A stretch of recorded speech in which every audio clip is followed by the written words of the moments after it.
Noah, welcome to Permastoked. How's it going, dude? Hey buddy, how are you? Right on, man. I'm good. It's great to see you. Yeah, likewise. Thanks for having Yeah, me. no problem. So where am I talking to you from today? I am at my tiny cluttered home in Tofino, British Columbia, Canada. Um, Nice. yeah, Awesome. a glorified storage closet, basically. Perfect. Yeah. So have you been out surfing today yet, or? I actually haven't. Normally, I gave you an 11 o'clock time out here so I could surf this morning, but I woke up and it was like so socked in with fog and kind of gross out, and I decided to do a little living room floor fitness instead. Oh, So that's right how I've on. occupied my morning so far. Right on. So what does that regime look like? How do you keep in shape when you're not surfing? To be honest, like through the last few months, like through basically this kind of COVID period, I've surfed so much that I haven't really done a whole lot of cross training. I usually try and do like if I'm not in the water, you know, more than once a day, I'll try and like supplement it with at least something so I'm moving or whatever. I'm kind of one of those people that like I'll have these days where I'm like, oh, I'm just gonna be lazy today, and like halfway through, I'm like, there's no friggin' way I'm gonna be able to sit around. Oh, Yeah. sorry, there's a there's a 1-year-old trying to walk in. I live with my friend's family in like a little Oh, separate nice. suite, so we have a kid. So he occupies some time too. He likes to come in Oh, and hang out. cool.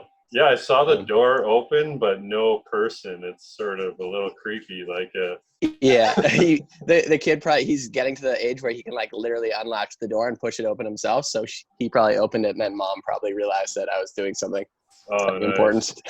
Cool, man. Cool. Yeah. So, in surfing, where does fitness sort of play a role? Like, do most pro guys take that seriously, or do a lot of people think that out on the surf is enough of a workout, or?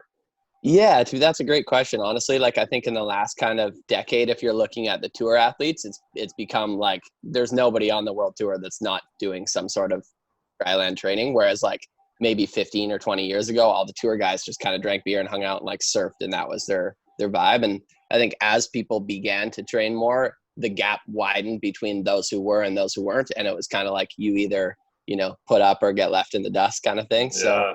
I think that's a big reason why you see it around the competitive athletes, because you just couldn't hang if you didn't do it. I don't Okay. really compete, but I just like happen to be like a food and fitness nerd overall, and I really like enjoy trying to figure out a way to optimize my own performance, even though I'm not doing it to win a heat. I just like to live a lifestyle that allows me to perform at my best in the water, but also feel my best, and whether it's based around food or whether it's based around exercise, is just stuff that I've always been interested in. So I think that's my motivator, is just to live a good, long, healthy life and be Right on. happy with where I'm at, I think. But Yeah. most free surfers, like, they don't really train unless they have that same mentality as I just said, where they're, doing it on a personal level. Like, you don't really have to crush a bunch of push-ups to be a free surfer. Like, most of those guys are chilling and drinking beer Yeah. on trips and eating whatever they want and just surfing a ton because it's such a good workout. Nice. So, what kind of workout is really helpful for surfing? Um, it totally depends on where you're at, and I think totally depends on your body type. Like, Yeah. if you're a super lean, like kind of gangly person, maybe like kind of heavier weights and trying to build muscle and work on stuff that's going to allow your power surfing to improve, would, Hmm. like literally like Olympic lifting or low reps, heavy weights kind of thing. But yeah, conversely, if you're a bigger guy already, maybe it's just like leaning out and shedding body fat and like core and kind of hit type training. So it can Yeah. it can be different for every individual. I think for me personally, I feel like I surf my best when I'm a little leaner. Like, Hmm. I tend to feel, especially out here, we're serving a lot of mushy, crappy beach break, and Yeah. I've gone through periods where I get all into like, oh, I'm gonna lift heavy and like bulk up, and then I'm like, fuck, I'm not surfing well at all because of this, unless the waves Mm. are pumping. But it's Yeah. already surfing pumping waves is already a lot easier than surfing shitty waves. So for me personally, I like to be in like good cardio shape. Obviously, a lot of core and just a lot of kind of fast twitchy type Yeah. training, and the slow like heavy load stuff is great sometimes, but I don't think that's like the kind of thing that breeds a good surf body per se. Yeah. I had a pretty major knee surgery like 5 years ago, and coming out Mm. of that, was when I kind of like got super into training, and you just kind of have to. Yeah. And at the time, the guy I was working with, who's an amazing strength and conditioning coach and a good friend, Jim, he was like super into lifting heavy from what I had experienced before. Like I had never really done any of that. So we worked a lot on like really building that power back. Like I said, I felt amazing when the waves were good. I felt like I really did work on my power surfing, and it helped a lot. But then when the waves are small, I was like, I'm 10 pounds heavier than I used to be. And it's not necessarily a benefit. So I think it does just change depending on the person, but it's again, it's really cool to play with too. Like I love knowing that I felt like that at 165, and now I'm like 150, and knowing how I feel, and all those middle kind of steps of like, okay, what allowed me to do each individual aspect of surfing the best, and kind of trying to like amalgamate that all together and figure out like your total optimal self. Yeah. I've ranged in weight usually anywhere between 200 to 220. And, and I've been around 220 in fairly good shape, a little more, mass or bulked up. But how tall are you? I'm 6'4". Okay. Yeah. So that's even of, pretty lean for a guy that's 6'4", right? Like, yeah. But in terms of surfing, I love being closer to that 200. It really makes a difference. And so you've noticed the same thing essentially that I said. Yeah. Cool. So now I'm in that kind of happy medium, right around 210, so I can sort of do whatever. But I was in Tofino, 2 weeks ago, and so I hadn't been there since last November. And in the interim, I actually got my bronze cross, so I've been doing lots of swimming, and lots of swimming. And man, I cannot believe that. I mean, I can believe it. It made a hell of a difference for my surf. Like my paddling, I was able to get out, further than normal with less energy. It was a way better experience overall. That's really cool too, because I hear so many friends. Like I have a crew in town from Whistler right now, who they're all like amazing snowboarders and amazing athletes, but they only get to surf a handful of times in a year. So they come out, and like those first 3 or 4 days are dedicated to like literally just getting the arms back. So it's cool to hear you say like, okay, you can actually bring something else and feel like it's made a world of difference. Because I hear so often from people that go long periods without surfing that it's just so hard to get it back, hard to cross train for that. Yeah. Swimming obviously makes the most sense, but even still, I've heard a lot of people that swim are like, fuck, I can't paddle. So I don't know. And I can't swim. I jump in the lake and try and swim, and I'm horrible. So it definitely doesn't necessarily go both ways, but for sure, it's cool to hear you experience that. Yeah. It's hard enough, just to stand up and ride a wave, that if you can, have some extra confidence, maybe with the paddling or something, one less thing to worry about, right? Totally. And that's exactly what we liken it to. It's like, man, snowboarding, you just get to like hop on a chair and start in your bindings going down. Like imagine if surfing was just already surfing when you did the first day. Like we'd all probably be a lot better at it. So there's so many variables that are just, tough to acquire and take a long dedicated road. So I just watched the transition video last night. And, it's pretty heartbreaking, that part where you had your injury in Iceland and, you're preparing to come back, and you're told that you might not ever be surfing professionally again. And then you do it in 6 months, right?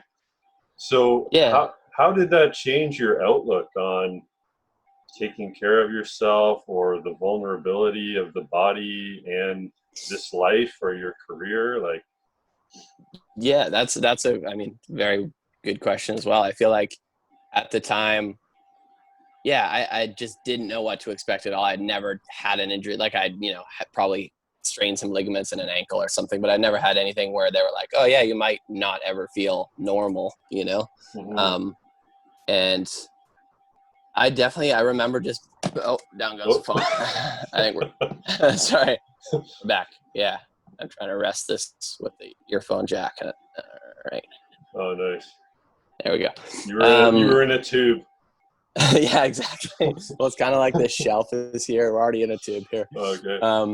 Definitely a lot of like mental uncertainty and not really knowing what I was going to feel like on the other end of waking up from the surgery, I guess. And I was so lucky. Like I had all the tools that allowed me to go through the rehab while, you know, I obviously had the time and I was still getting paid to be a surfer. So right away that, you know, I noticed like the amount of time I dedicated to the rehab would have been a real challenging thing for someone who worked a 9 to 5 to be able to do. And I think I came out of it super well because of that. Like I really did give it everything I had. And it was like my driving force for that entire year was like, I quit drinking. I ate everything I thought I should be eating, like literally Googled every little tip for like, you know, relieving inflammation and getting that mobility back right away. And I had like the S&C coach that I mentioned. I had a physio that I was working with like literally every day. And I was given these opportunities, mostly pro bono too, which was great because that's an expensive market to be in. Given all these opportunities to allow myself to get that. And my sponsors, like, I think Rip Curl actually gave me a raise the year after I tore my knee apart. So like, again, like they were just like, you know, my boss at Rip Curl, Nick, was like, man, it was really cool to see you put so much into it. And that showed me that, you know, you showed me what you where your priorities were and what you cared about. And that was really cool too, to feel like supported the whole way through. So I felt like I had this kind of like perfect storm to be able to weather that whole injury, really. Yeah.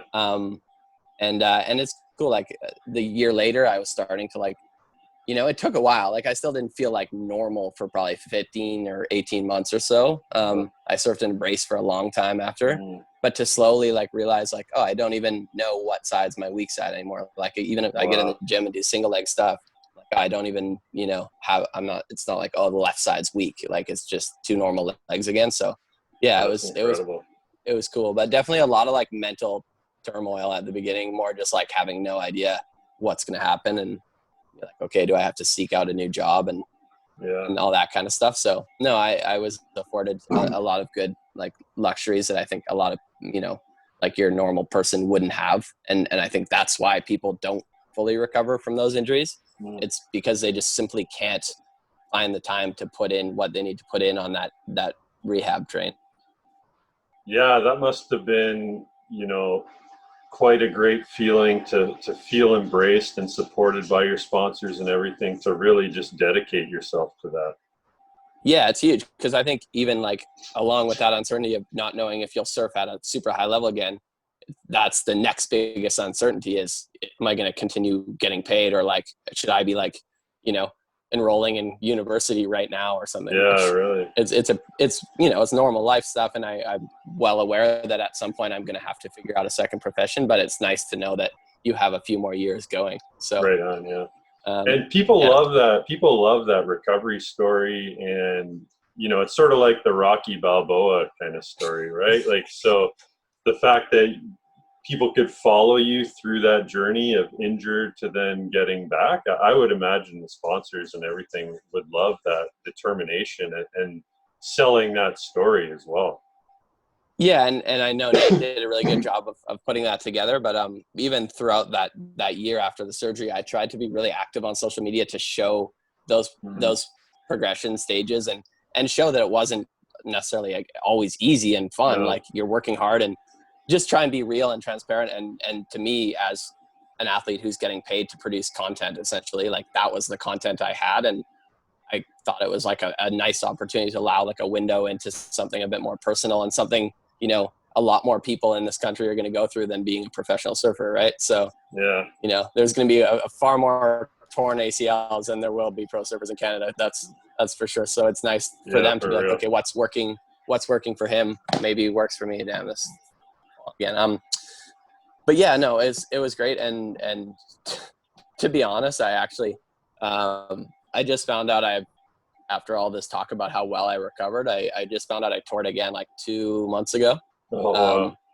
But it hasn't really been causing me any issues. Like I have no ACL at the moment, but I've been surfing like 100% and it hasn't really bothered me at all. So I'm just kind of like rolling with no ACL, I think, for a bit. And again, there's so many things that you kind of have to look at when you're saying, okay, am I going to take a year off to fix this thing?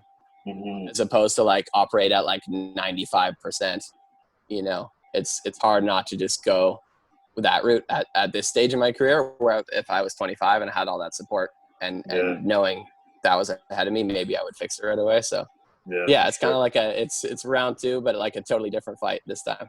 Nice, yeah.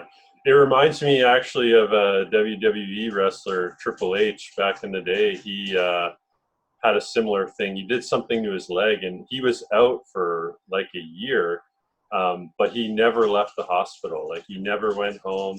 He just training. That's all he did. He was just committed to getting back in the ring, and I think he did it within a year. And it was a similar kind of thing. You might not ever wrestle again, right? Yeah, well, and I mean, I had this like mentality at the beginning that was kind of like, it's easy to think, why me? Like, why does this Mm, happen to me? All my, look at Peter, look at all my peers that are surfing well and they don't have to deal with it. So you can easily go down that why me like kind of street.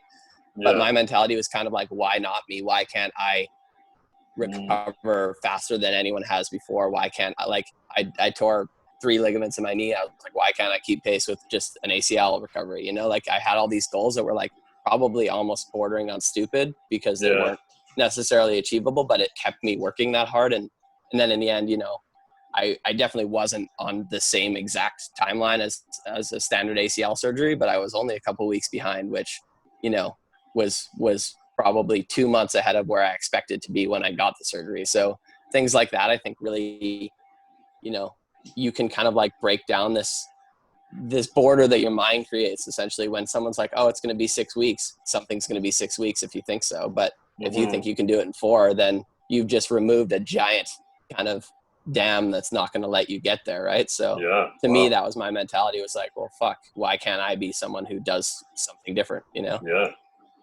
Power of the Um, power of thought, power of intention. Nice. Totally. And to that degree too, you can still continue being a really good surfer in your brain that whole year you Mm, sit out. Like you can watch surf movies, you can, just imagine yourself doing things and find a way to keep that like kind of brain to body connection going. And I think there's tons of science that supports that ideology. So I'm not like out to lunch saying it or whatever, but yeah. it's pretty cool to like, you put that much thought energy into something and it really doesn't go away. Like you're just replaying things you've already done 1,000 times. Right So on. in that year, like, yeah, I didn't get in the water for 6 or 7 months, but I still watched surf movies all the time and like thought about surfing. And then you get back in the ocean and all your muscles still remember what to do. Nice. Yeah.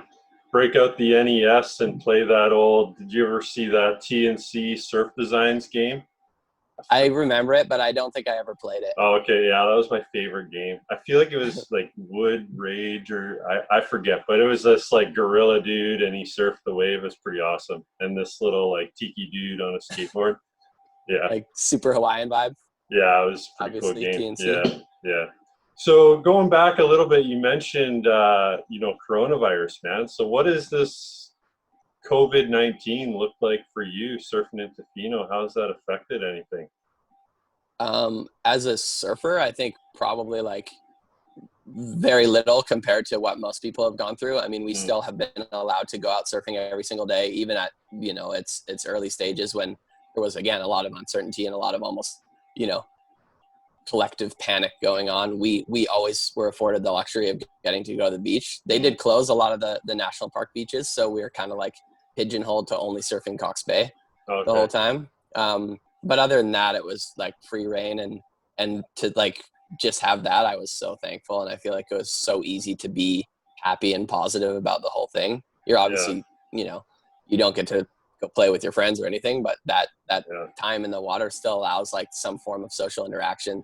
So I think it scratched a few itches in Mm, that regard too, and just to be able to be active and outside, like that was so huge. And looking around at the world and watching people's lives and what they were experiencing, it was a really easy time to find something to be thankful for out here. yeah, yeah. Um, Unfortunately, it's been tough for the industry. Obviously, Mm, a lot of the companies have severed team riders or significantly, cut their pay mm, because they're not getting any sales. So mm, in that regard, I've definitely had a few unfortunate instances where I'm definitely losing money, but overall, yeah, I'm okay. I'm financially still at this point, and I think, again, like, you just be thankful for what you have and try to maybe simplify things, and it can be almost a good wake-up call of like, okay, what do I really need, and what is this, like, how much of this stuff is literally just stuff, So I think there's been a lot of go ahead, sorry. No, I was going to say, I found it interesting in Tofino 2 weeks ago. When you're coming to the town every once in a while, you want to just go in to live, to surf and browse around, or just look at cool stuff, see what's new. And you couldn't do that. Like, you go to this desk outside and you tell somebody what you want and they go in and grab it. It just obviously isn't the same, and I could tell that's obviously going to hurt a lot of business right there. I mean, the rentals were still going, the food was still selling, but it definitely was not the same.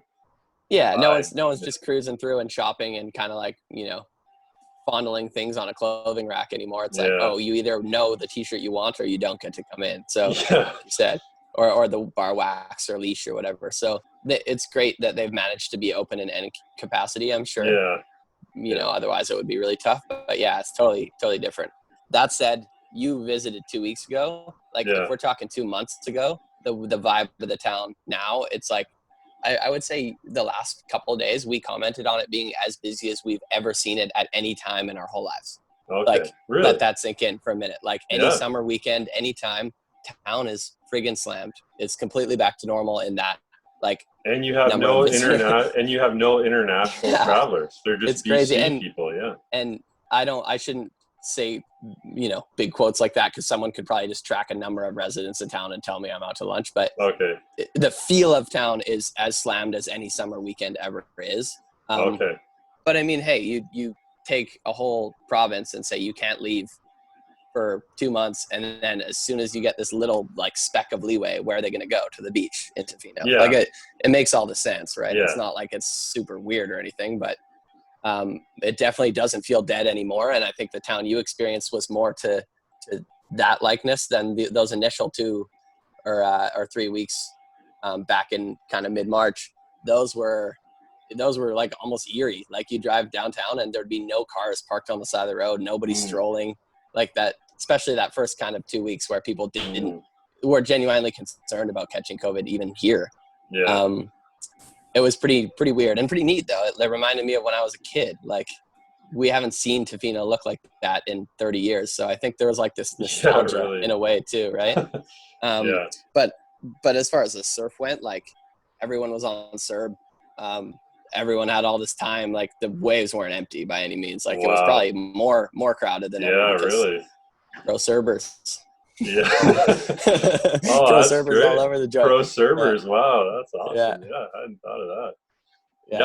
I was there Canada Day, and I'll say that, in terms of riding waves, I'd never felt it so spacious before. I mean, I had lots of room to do what I want. The beach wasn't packed, but I was visiting Catherine Bruhwiler the day after, and she told me that actually, like, post Canada Day was even busier than Canada Day. So I was away for a couple days around there, but I do remember being like, oh, I thought the weekend ended, and now it's like, that's the difference right now too. Like, yesterday was Wednesday, and we're looking around and being like, this feels like a Saturday, like it doesn't have that like black and white of 5 days slow down and then 2 days get crazy, where even in the on season of tourism, usually you have a little bit of that like kind of ebb and flow feel with the weekends and weekdays, whereas like what she said is exactly bang on. It's like, you don't even know what's a weekend anymore. It's just like, we're going. And there's so many people that still don't have jobs right now that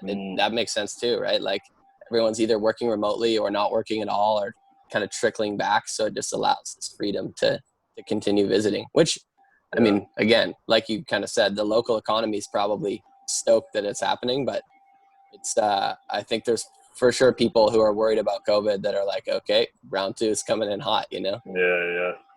Man, pro CERB'er, I'm going to miss my pro CERBing days. I go back, I start a new full-time job in, 2 weeks or something. So coming out of CERB retirement? Yeah, coming out of CERB retirement. Back to the real world. But it'll be a new start. I'm excited for that. So. Yeah, and I mean, hey, like, how many months can you do nothing for, right? I'm sure you had a lot of shit going on, but it's funny. Like, after a while, you're like, okay, I wouldn't mind a little something to happen. CERB for me, it's like skyrocketed things. It gave me time to work on this freshwater surf goods brand I've been, trying to launch forever. Got the podcast launched during this time. I've been able to, figure out, I've been trying to move back to Ontario for quite a while. Was able to take the time to actually apply for a job and get that. So I know, so CERB has been very hard on a lot of people, and I get that, and I don't want to downplay that.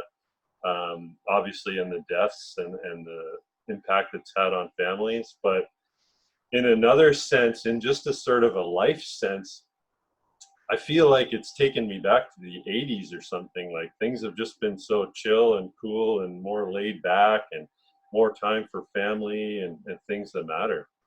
Yeah, there's definitely, like you touched upon, it's obviously a pretty devastating thing to deal with, but there are plenty of silver linings that you can grab from it. And I think that's the huge one too, right?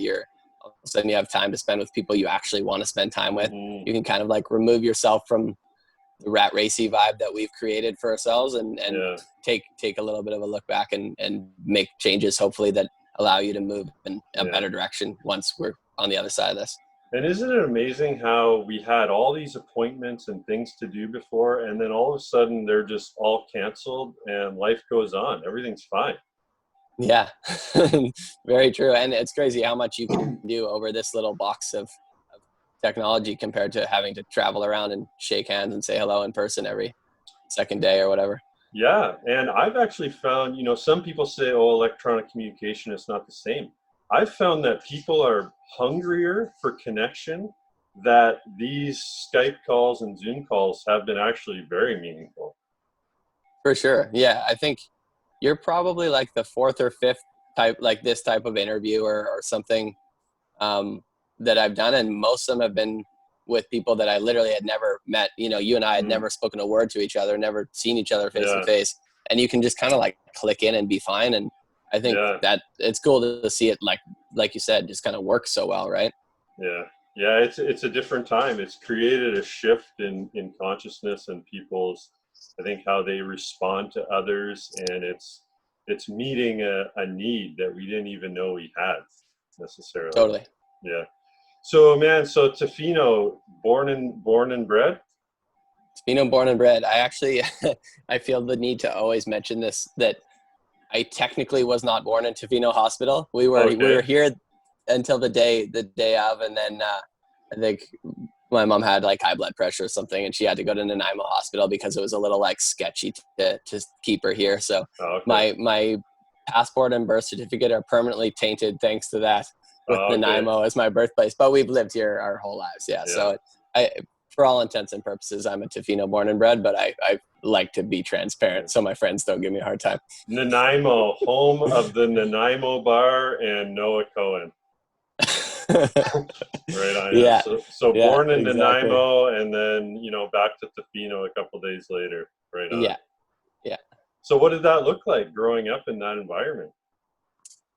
I mean, it was definitely a really different time then. All the tourism and stuff that we just spoke about was kind of not present at all through the 90s, and it was definitely more of a like kind of a resource type town. Fishing and logging were obviously big industry, and there was quite a bit, as we touched upon in the film as well in transition, that kind of the dispute between the environmentalist type locals and the loggers and more blue collar redneck types. It was literally like hippies versus rednecks growing up, and we were pretty well entrenched in camp hippies. So that was kind of the side that I knew. But it was a pretty interesting time for sure. A lot of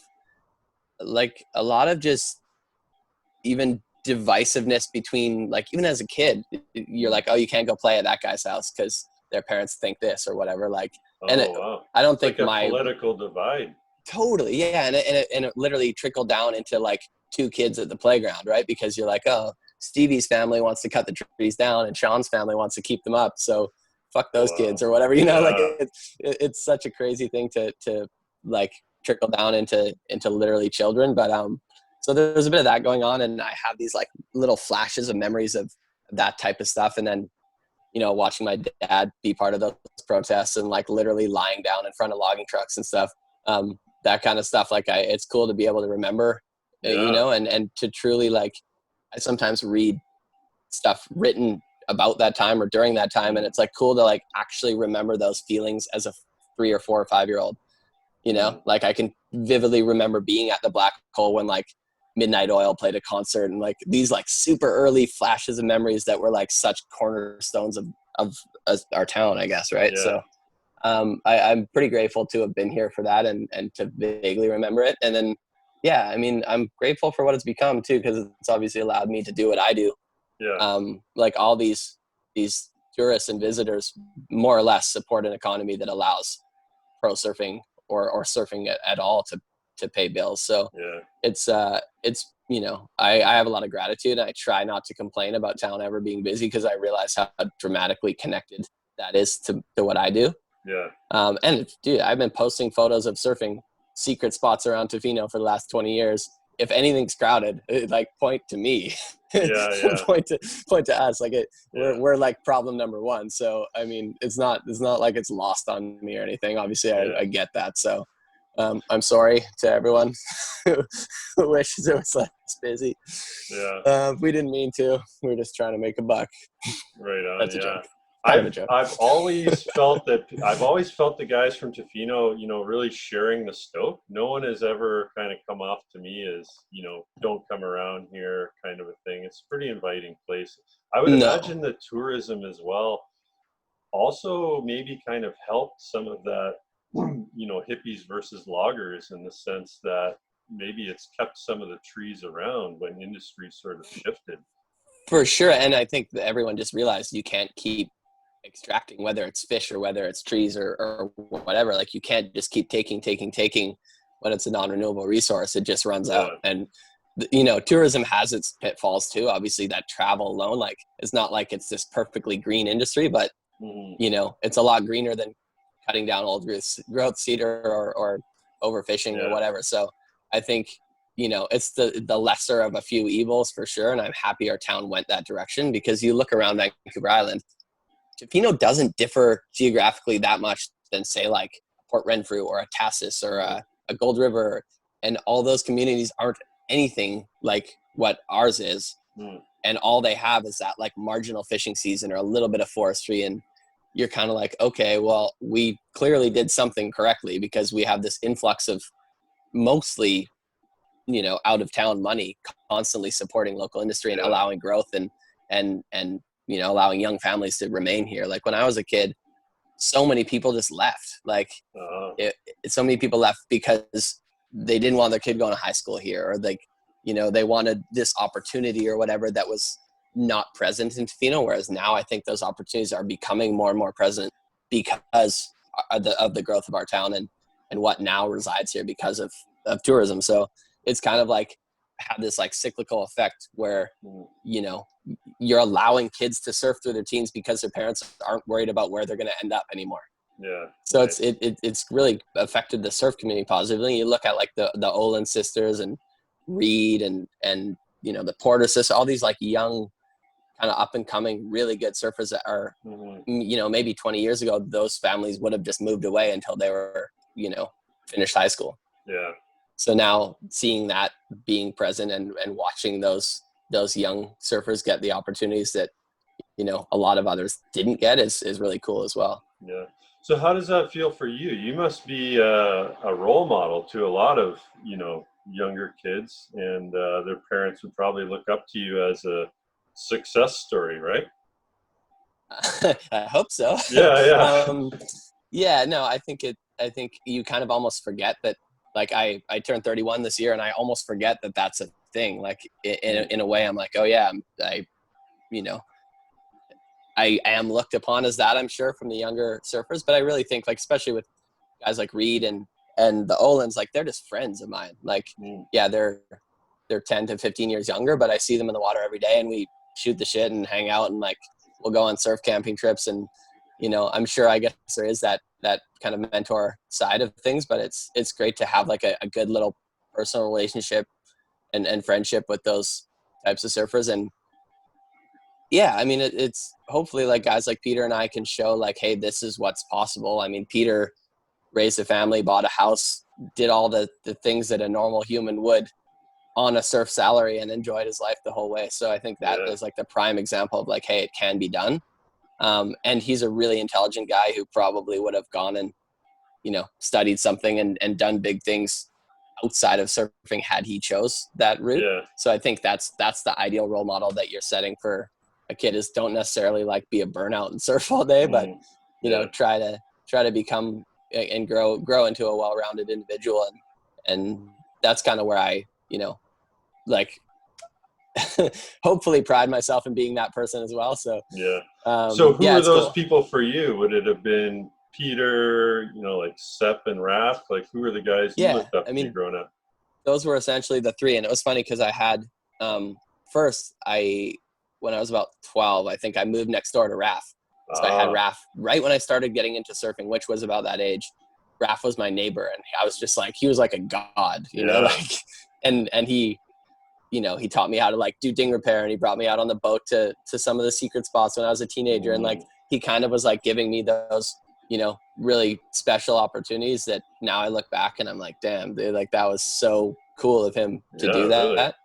Really. Cause you know, my mom didn't have any money. We didn't have a boat. We didn't get to travel. Like all these things are like, that's a huge thing in the development of a kid going surfing. So he did a lot. And then I kind of started hanging out with his brother Sepp a bunch, and we surfed together. Like from when I was like 15 to 18, we surfed a ton together. And like, I still think a lot of my surfing, like the actual surfing itself came from Sepp's style, like trying to emulate his backside and like, you know, trying to take bits and pieces from all three of those guys really about, you know, cause they were head and shoulders above all the surfers. And then around 19 and 20, I started traveling with Peter a lot, and we kind of ever since have been really more or less best friends and travel together a ton. So he's been the guy obviously who's brought Canadian surfing to the highest level. And I think, you know, always trying to basically more or less just keep up, you know, and learn and grow from what he's done, and you know, just kind of follow in the footsteps a little bit, but also put your own twist to things.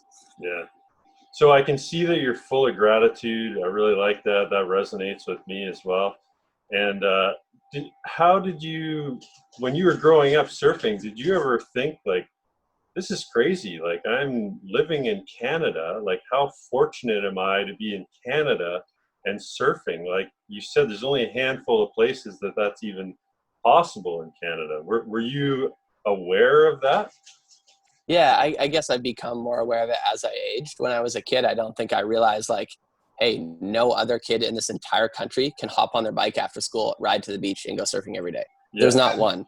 Even in Nova Scotia, you know, you don't have the waves every day. Most kids don't live close enough to the beach to even do that. The winters are way too cold to be a 13-year-old to go do that on your own. So there's all these variables that just no other zone has except for Tofino. So at the time, I don't think I realized that was like the reason Tofino was producing pro surfers.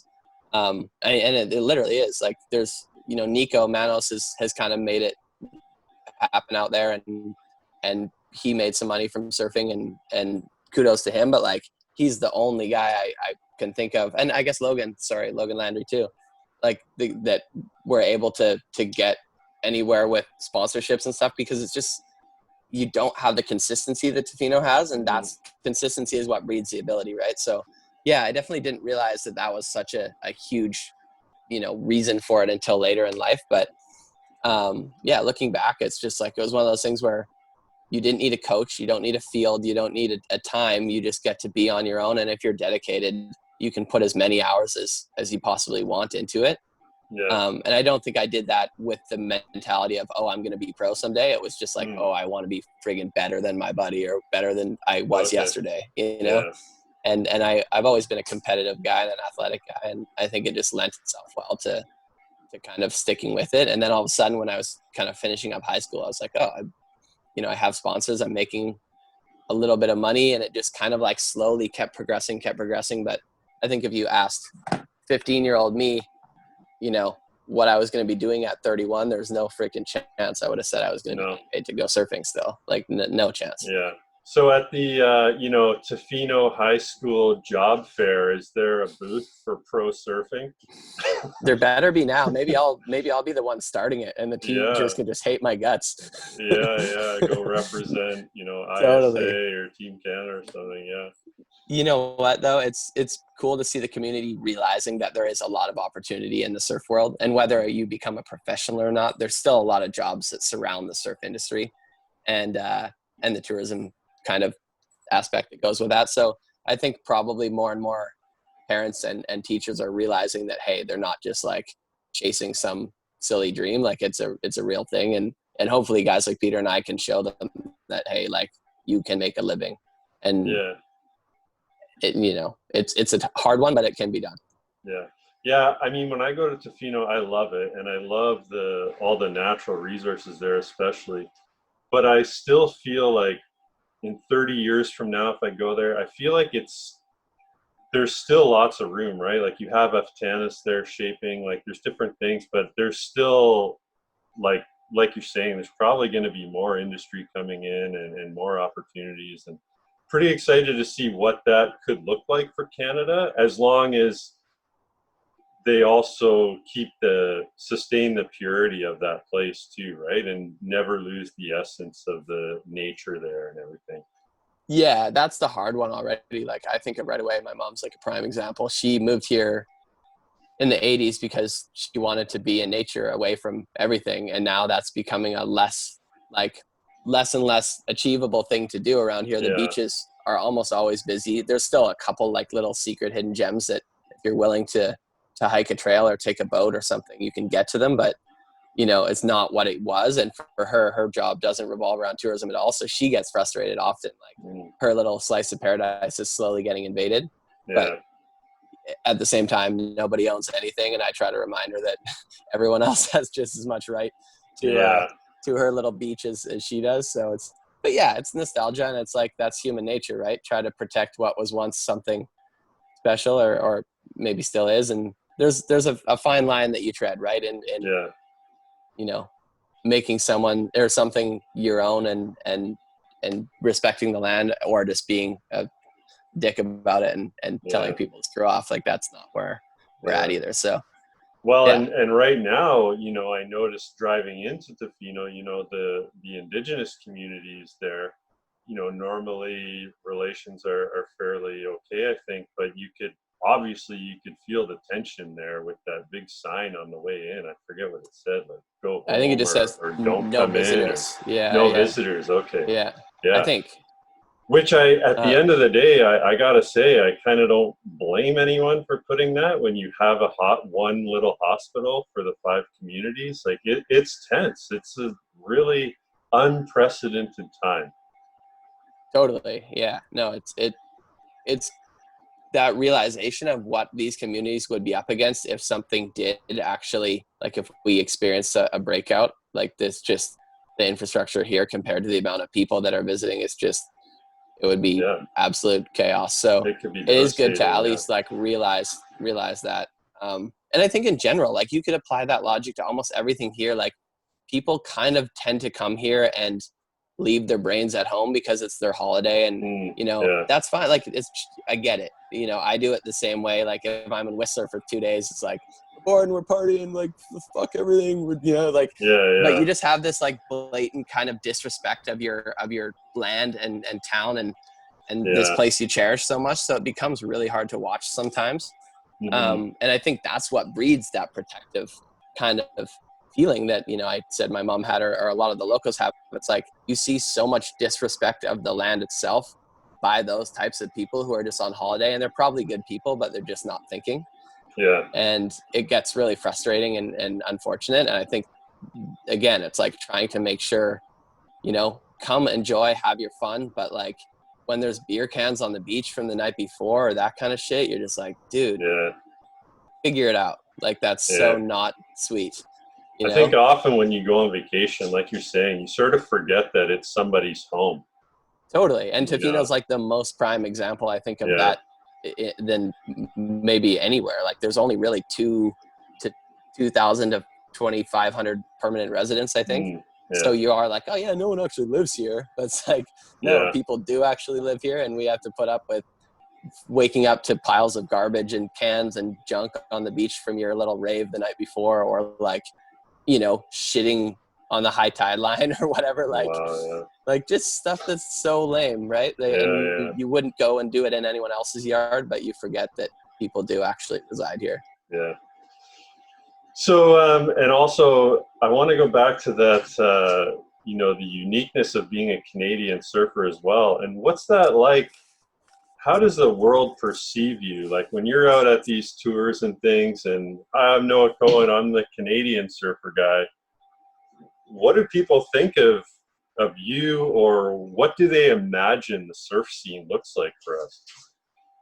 Yeah. I mean, I think recent years it's been helped by, especially by Pete, like getting a lot more notoriety and winning that Coldwater Classic. I feel like was a huge one in 2010, where it was like, okay, you know, there's like legitimately good surfers in Canada, not just like, oh, he's good for Canadian or good for like one of those kind of like fringe nations, right? So that was really an amazing step, I think, in like gaining recognition on an ability scale.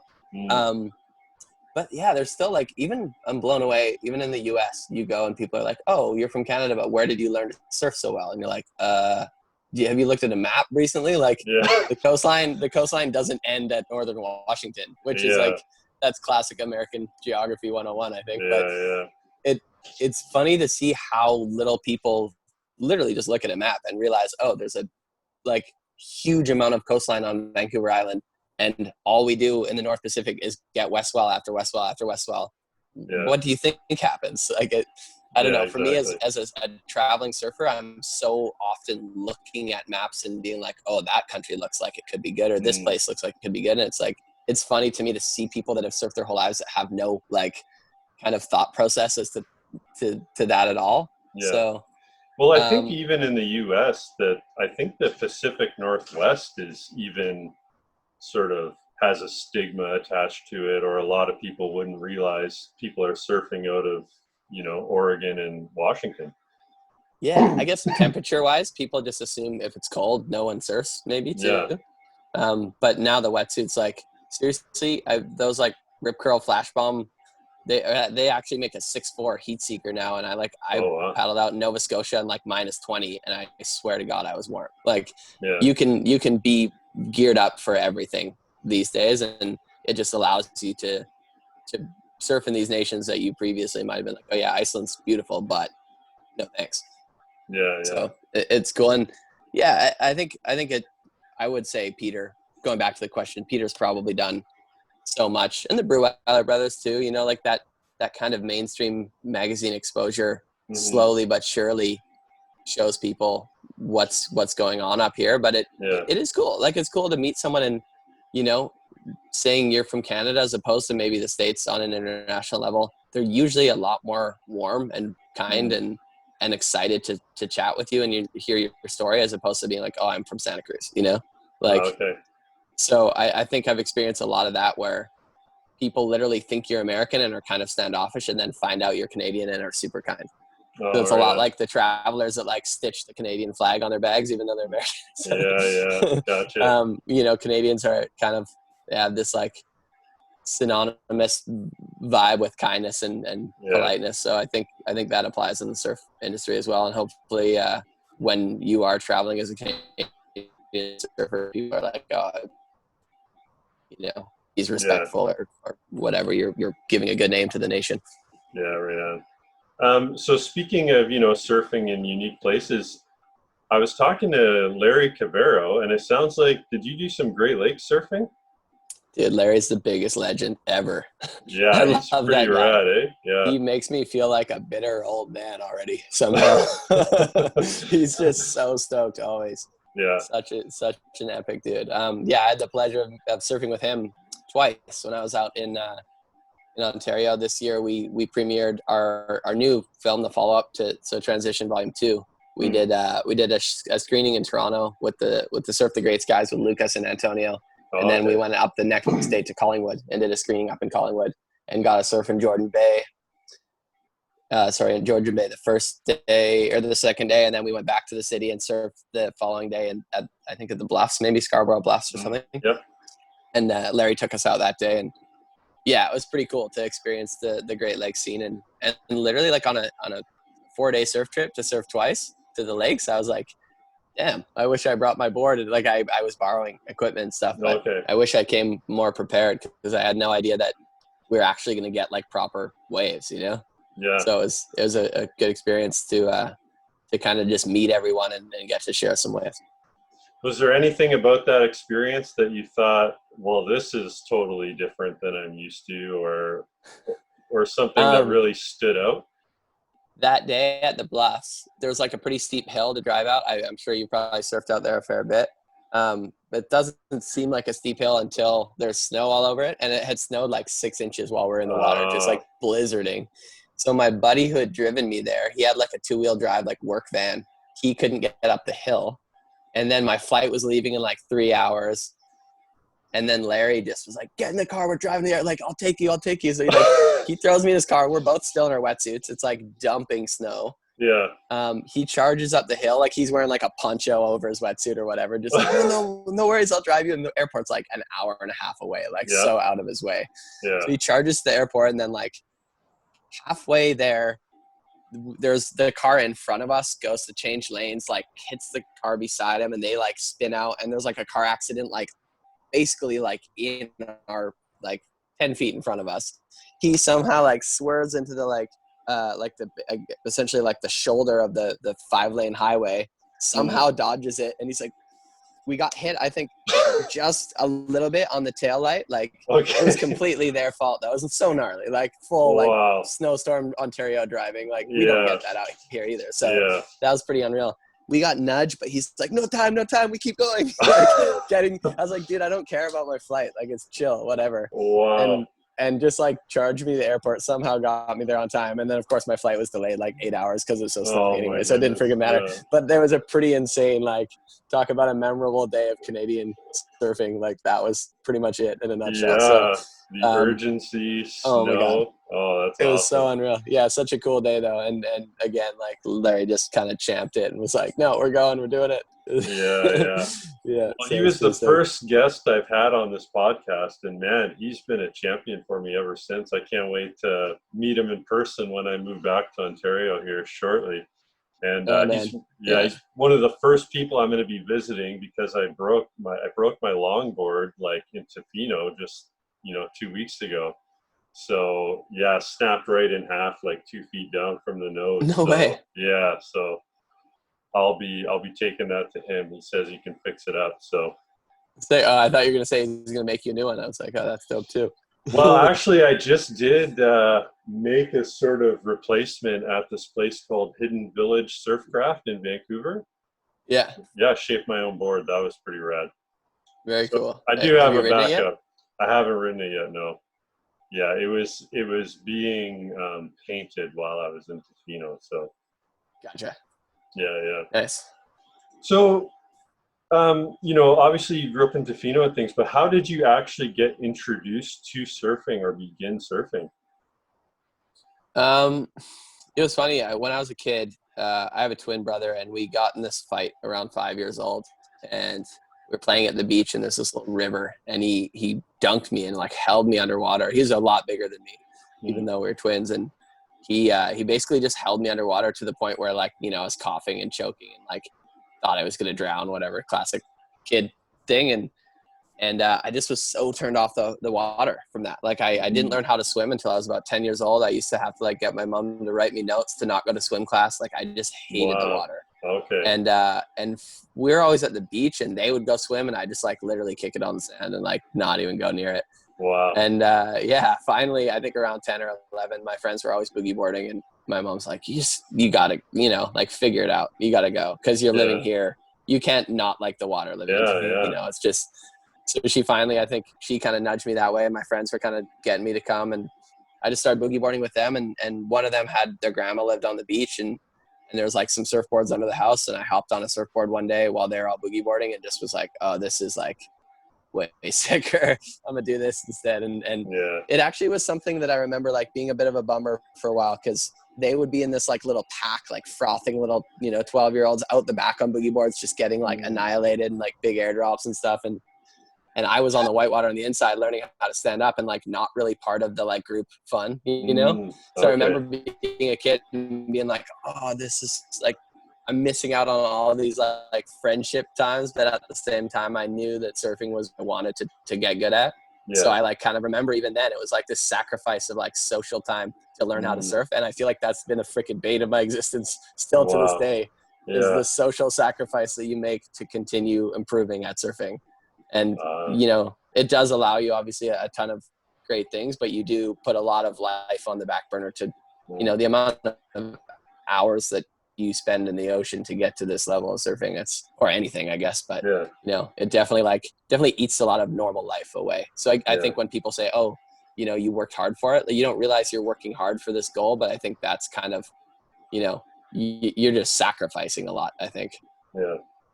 Because it's like you said, you're not out there on a soccer field yelling at your buddies. This is very much can be very individual. For sure. And everyone has their own way of doing it too. Like some people are like, they have a coach and they do a ton of video review and they, since they were little kids, that's been the lifestyle. Whereas for me, when I was young, I just was like out there doing what felt good and be like, okay, today I want to learn how to do an air and just like try 100 airs, Whereas now it's like everyone's kind of a lot more structured and which is great for ability, but it definitely takes a little bit of the unique kind of individual flavor out of it sometimes. And you see it in people surfing where you're like, oh, that kid definitely had a coach when he was young or that kid didn't, and there's no right or wrong. It's just like changing with the times, like everything else, I guess. Nice. And so forgive my ignorance a bit here, but when it comes to the, competitive side and Team Canada and all those things, I don't always know every little piece of that. So I'm wondering where you stand with the, quest for the Olympics and then the fact that the Olympics aren't even happening right now. What's going on? Yeah. What does that look like for you? I mean, it was funny because it was like the most asked thing, like that's all anyone talked about for the entire year, and then suddenly it was like, oh, just kidding. You're not doing them, so it's kind of funny. Unfortunately, the way the qualification works as a nation, there's three surfers of each gender per nation get to go to the ISA games and compete for an Olympic spot. There's only 20 spots per gender for those games, so qualification alone was going to be like absurdly challenging. Achievable, but really hard. And the top 10 spots for those games come off the world tour. So really there's only about 10 spots left for the surfers that aren't already on the world tour, i.e. us, to unlock. So it was going to be a bit of a mountain anyways. Unfortunately, I didn't get on the Canadian national team for the men's side as Pete Devries, and the other two are Shane Campbell and Cody Young, and they're both surfers who grew up in Australia and Hawaii, but have Canadian citizenship. Okay. So Pete's the only like hometown, I don't even know, born and bred Canadian to be on that men's side. And then the similar story with the women. Matea was the only one who made the women's team, and the other two are from Hawaii and California. Again, have Canadian passports, Canadian parents. I think Paige Alms, who's the big wave world champion, amazing jaws surfer. She, I think, may have been born on Vancouver Island, and then the family moved to Maui when she was young. Okay. But it's kind of classic Olympic year happenings where all these countries are basically just scrounging for athletes that have citizenship and trying to provide their nation with the strongest team they possibly can. So I think a lot of people are like expecting me to be really pissed off, like, oh, I lost to Canadians that weren't Canadian. Oh, okay. But in a sense, it's like we all had equal opportunity to be good surfers, and I'm just like, I should have freaking beat one of them, and I didn't. So that's kind of my outlook. But yeah, it's a bummer, of course, because if it was like, the hometowners only, you kind of back in the chances a little bit more. But so unfortunately, I won't be going to the Olympics if they happen, when they happen. Yeah. But yeah, hopefully at least one of any of our team members get to go, because it's going to be a pretty huge occurrence for surfing. So for sure. Yeah, hopefully Peter can be that guy. Yeah, definitely. And it could still be in the cards for you down the road, I'm sure. There's another games in 4 years in France, and I think they're going to do that one at Chopu, apparently, the surfing side, which is pretty crazy. And to be honest, there's a lot of room. You know, I'm good friends with Dom, who's the president of the Canadian Surfing Association, and there's a lot of other stuff and needs within surfing in Canada that I feel like I could lend a hand to. And, you know, whether it's mentorship or help Shannon with coaching or help Dom with the presidency itself, it's stuff that, like, if I really do want to be a part of, you know, the CSA, the Canadian Surf Association, there's plenty of opportunity to do so, even if it's not as an athlete. So I'm definitely grateful for that to be around too. And of course I care you know, about seeing the younger surfers get more and more opportunities to make a splash on the world stage as well. Yeah, nice. Right on, man.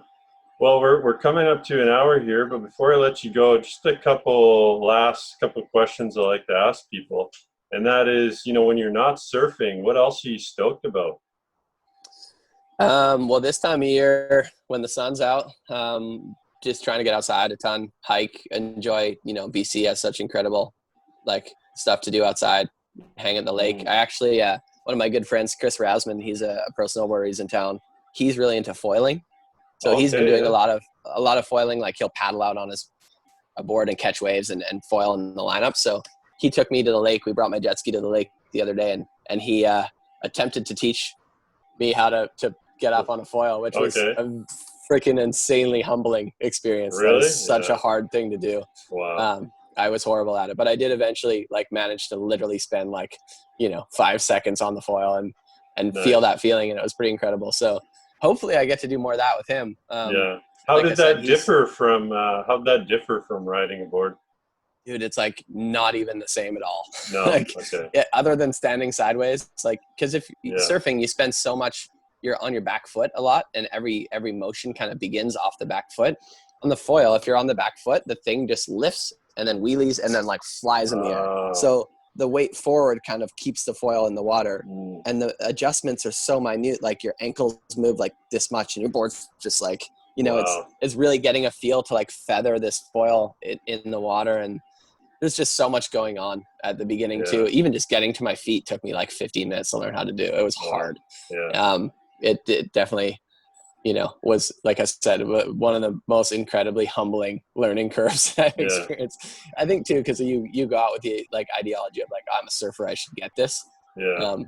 But no, it's cool. And I had another snowboarder, Robin, was with us too, and he was learning as well. And at least he had done it once, so he was already a bit better than me. But it was nice to have someone, like, who wasn't exceptionally good like Chris is, you know? Yeah. I know that. But yeah, totally. It was cool though. And I think just learning something of that degree is so good for your brain and body, and getting that, like, mind and body connection going on.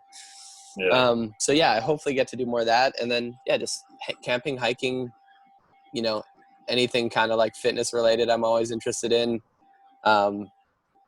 Just enjoying life and staying stoked, like you said. Right on. Yeah, man, that sounds perfect. Yeah, I'm into all that too, the camping and everything. It's funny, you know, I've been going to Tofino for the last 12 years, and I'd say, you know, in the earlier days, it was, you know, just surfers, and then the next year I go and, oh, that's interesting. There's these stand-up paddle boards now, and people are surfing on those, and, you know, and then every year I've seen that grow, and then eventually I started doing a bit of that too. So I've, you know, added that to my quiver as well. And then this year, it was the first time I saw somebody actually riding a wave on a foil board. I was totally blown away because I didn't notice them paddle out, or I didn't see anything like that. Yeah. You know what's funny? It probably was my friend. He was here a couple weeks ago as well, and he's like the only dude I've seen like paddle foiling. There's a sup foiler that I've seen around, and then Chris on like a normal shortboard foil, and that's literally it so far that I've seen. So high likelihood that was my coach extraordinaire from 2 days ago. Yeah, right on. Well, I know with the e-foils, they say that, do you want to learn how to fly? Like they compare it to flying, like it feels like flying. Yeah. So apparently those are way easier too. I actually greatly regret I had an opportunity to try one. That Chris was out with Travis and a couple of snowboarders before, and Travis had one, and he was like, "Oh, take it for a spin. I was like too scared to do it. And now in hindsight, I'm like, oh, I wish I learned then. Cause it's just like, you make it so much easier for yourself the next time you actually try to do it on a normal time. So last year I had a student that I was teaching advanced flatwater sup skills to, and he ended up getting an e-foil. And so we had lined it up, and I was going to go out with him, and I was going to get to try it out as well and everything. But he was zipping around on this thing out in False Creek in Vancouver, and he actually got it confiscated by the Coast Guard because because apparently there's no laws or infrastructure put in place in Transport Canada. There's no guidelines around e-foils, right? So it would be probably comparable to when the introduction of jet skis came in, there'd have to be something around that. So yeah, he actually got it confiscated. I'm not sure whatever happened. I pray to God he got it back, because that's a $15,000 investment. Yeah, those things are so expensive, hey? Yeah, this is one of the lift ones, which I think is, the higher end of those, because I think Laird Hamilton's involved with them and whatnot as well. So those lift ones, I'm told, Chris said that too, the lift ones are like the best ones going. Yeah. So COVID has also kept us, indoors a lot as well. Have you been watching anything cool or reading anything cool? Yeah, a lot of reading at the beginning for sure. And definitely reading's been one of those things the last couple of years I've been trying to like make sure I do more of. I read a lot as a kid, and like my mom always read to us as small children. So I feel like books have always been far more normal than TV for us. And it's been really nice to like, on a Friday night at 6 p.m. find yourself in bed reading rather than worrying about what your friends are doing, because they're not doing squat. Anyway, I mean, now that's changing, but those first months or two, like when it was still dark early too, I did a ton of reading then, and it was a nice change of pace. As far as TV, I've been watching Waco the last like week. Nice. Which is pretty sick. I went to the wave pool in Waco last year too, so it's kind of cool to like, see the town and then see this and be like, well, yeah, this kind of makes sense for the vibe down there. Yeah, wow. Thank God you were going in the wave pool during those events. Oh my God, that's a heavy documentary right there. Highly recommended though. Is good. That did you watch not documentary, but based on it. You watched the dramatized version. Yeah. I watched that too. That was pretty epic. And it was interesting because I don't know if what's the guy's name? David Koresh, yeah. David Koresh, yeah. They really made him to be a character that you empathized for. I know. That's what I thought too. I was like, there's no freaking way that he was the guy. Like, you almost start feeling for him in a lot of and like, you're kind of like, I don't know if I buy that.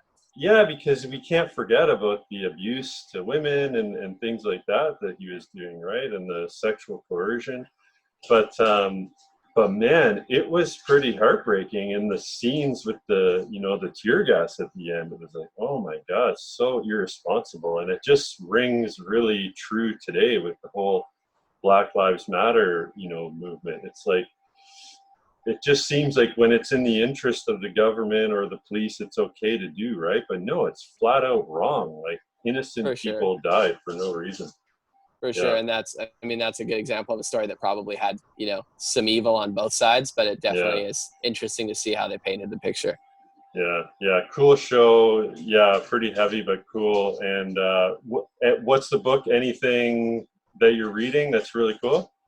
I've read a couple, like, I don't want to get too sentimental, but there's a couple more like kind of spiritual sided books. Like, I'm reading Eckhart Tolle right now, but I read one called Letting Go by David Hawkins, and it's pretty cool, man. I'd definitely recommend it to. I'm sure you'd be interested. Like, nice. Yeah. It kind of allows you to take a pretty like introspective look at the way you perceive things and think about life, and really just like strip everything down and like find happiness in small things and realize, again, like you talk about empathy, like realize what other people are going through and why they're behaving certain ways, and basically just try to be compassionate and understanding of every single person's individual scenario. So I think that's been really cool reading to like, you know, it kind of simplifies a lot of things and allows you to say, hey, look, like that guy that just cut you off in traffic and then yelled at you, like might have lost his mother yesterday. Like that's an extreme example, but like we're all going through a lot of things. And I think it's a really good way to kind of remember to interact. Like you don't know anyone's story. No, that's a very, very good way to live. And yeah, for sure. And then some more fun books. Like I just read Born to Run. I think it's a pretty popular one a few years ago about a tribe in Mexico, Turramura, I think they're called. They're like ultra marathon runners in the mountains that run like barefoot, and really cool. Like as an athlete, really cool stuff. A lot of like, you know, sports kind of physiology stuff buried into an amazing story as well. Wow. So that I would highly recommend if you haven't seen it. I think in the running community, it was like a super popular one. Cool, right on. I'm like literally looking at my bookshelf, like what did I read? I feel like they're all gone somehow. Yeah, no problem. But yeah, those were a couple of favorites from recently for sure. Right on. Yeah, I've been reading a lot of surf biographies, more of the legends that have come before us. I read a book called Waterman, the Duke Kahanamoku story. Just cool. I've fantastic. seen it, but haven't read it. Yeah, just amazing learning what he went through, especially, being a man of color and whatnot. And then I read a book called The Surfer's Philosophy about Tom Blake. And then right now I'm reading a book, I forget what it's called, but it's a Mickey Dora biography. Oh, is it just called The Cat, maybe? Actually, yeah, right there. That's his nickname. Yeah, I've heard really good things.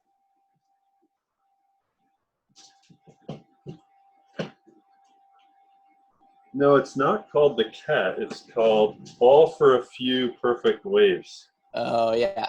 Yeah, his story's crazy, hey? It is, man. And I'd say that, I'll take your attitude over his any day.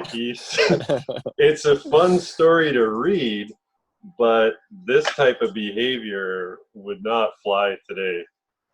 Yeah, different times. Different times, yeah. But in terms of, his style and what he brought to the sport, it's definitely pretty epic. And I think he also created sort of an archetype in a way too for surfing. Yeah, for sure. And I mean, those days in California, like that was the vibe. That it's just like I said, completely different time. This one, really good. Barbarian Days. I've seen this all over the place, but I don't know anything about it. Super, super popular one. But this guy, basically an early surfer in the 70s, that like one of the first people that got to surf cloud break. Some really cool stuff in Europe, in Métis, like the island off Portugal. Just and early days in Hawaii too. Just like such cool stuff to hear about, stuff that historical stuff that I kind of never really knew anything about, but it's so articulately written too. Like most of the surf literature that you tend to read is like, it's cool story, and it's not necessarily penned that amazingly. And yeah, William Finnegan, like he just like such an amazing writer as well. Yeah, nice. So yeah, highly recommend. Oh, and during this COVID thing, the other thing I did, I don't know, it's for some reason it's missed my radar all these years. I don't know how I never knew about it, but the movie Big Wednesday, I've never seen. Yeah. Sick. Yeah. Yeah. That's like I've been watching Point Break my whole life. Yeah. I had no idea that, Gary Busey in Point Break, that's like an Easter egg, Yeah, totally. That's such a good call right there.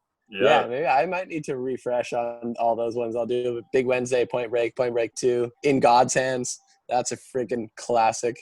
In God's Hands. Find that one. Yeah, that's one I don't know either. Is that like a drama or is that a documentary style? Yeah, I haven't watched it in ages. I can't even think of who's in it. Yeah, it's a drama, I believe. I seriously, I watched it when I was like 10 years old. Nice. Yeah. I think like Dorian maybe had some stunt double stuff in there. Probably Laird. Cool. The usual suspects.